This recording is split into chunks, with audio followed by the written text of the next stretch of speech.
This is a piece of Sitka Spruce. Although it's a non-native species that comes from the west coast of North America, it is by far the most common tree on the island of Ireland. Given that forests account for 11.6% of Ireland's landmass, and half of those forests are made up of Sitka Spruce plantations, that means we are cohabiting this little island with about 900,000 acres of this stuff. When I was young, I used to think that forests like these were the remainders of the great woodland that once blanketed this country, but now I see them for the ecological dead zone and the cash crop that they truly are. The forests are left to mature for roughly 35 years before being completely clear-felled and then planted again. This is a complete disaster for wildlife and biodiversity, as these trees create a dense canopy, outcompeting native species for light and resources, all the while acidifying the soil. Now, there is of course an argument to be made for tall, straight, fast-growing timber that can grow on poor land, but in the midst of our current ongoing biodiversity collapse, we need to see a move towards continuous cover forestry. This is where native species like oak,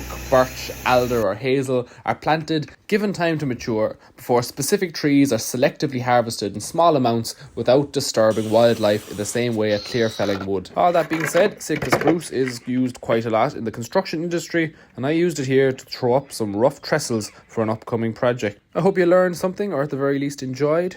Slán go fóill.